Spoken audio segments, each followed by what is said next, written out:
আচ্ছা, আপনার কি এমন কোনো মাথা ব্যথা আছে যেখানে আপনি যদি চোখটা একটু নাড়ান তাহলে আপনার মাথার মধ্যে প্রচন্ড টান লাগে, বিছানা থেকে একটু উঠতে গেলে কিংবা সামান্য একটু হাঁটাহাঁটি করলে ব্যথাটা খুব অসহ্য হয়ে ওঠে?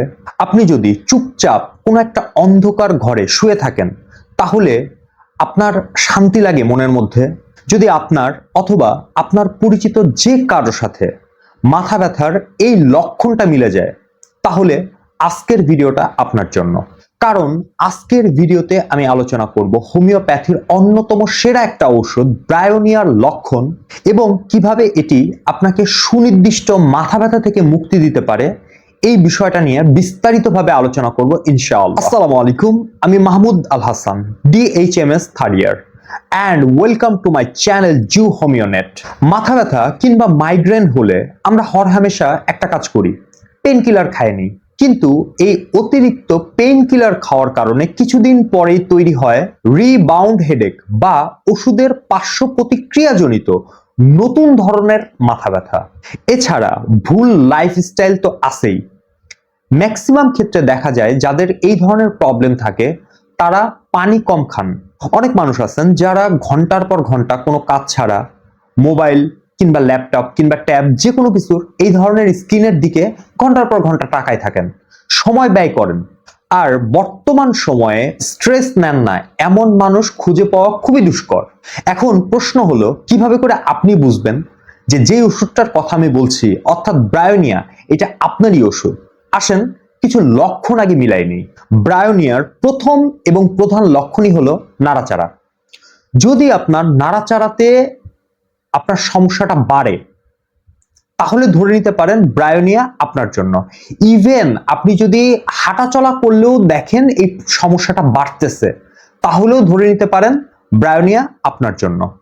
এবং যদি দেখেন যে স্থির হয়ে বসে থাকলে বা শুয়ে থাকলে আপনার এই প্রবলেমটা কমে যাচ্ছে, সেই ক্ষেত্রে ব্রায়োনিয়ার সেকেন্ডারি আর কোনো অপশন এক্ষেত্রে আপনি আর ভাবতেই পারবেন না।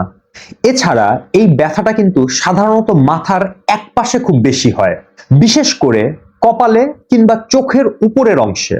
যদি আপনার মনে হয় ভিতর থেকে কেউ চাপ দিচ্ছে বা হাতুড়ি দিয়ে পেটাচ্ছে তাহলে আপনি ধরে নিতে পারেন যে ব্রায়োনিয়া আপনার জন্য।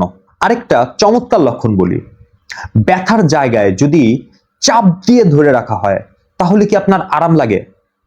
ব্যথার জায়গায় মানে কপালে যদি আপনি শক্ত করে রুমাল চাপ দিয়ে ধরে বাঁধেন তাহলে কি আরাম লাগে?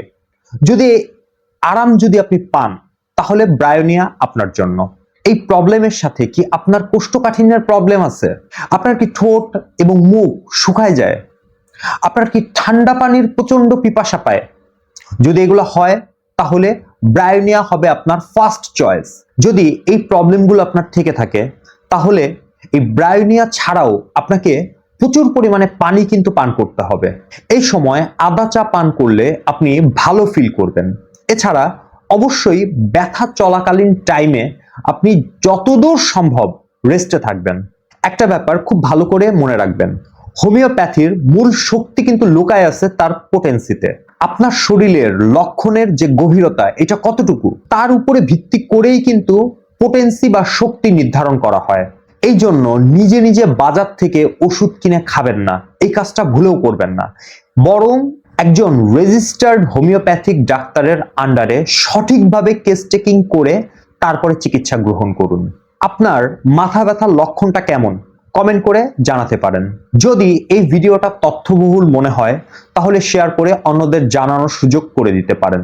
সো ভিউয়ার্স, এই ছিল আজকের ভিডিও। ইনশাআল্লাহ খুব দ্রুত দেখা হবে নতুন কোনো ভিডিও নিয়ে। ততক্ষণ পর্যন্ত সকলে ভালো থাকবেন, সুস্থ থাকবেন। আল্লাহ হাফেজ। আসসালামু আলাইকুম ওয়া রাহমাতুল্লাহি ওয়া বারাকাতুহু।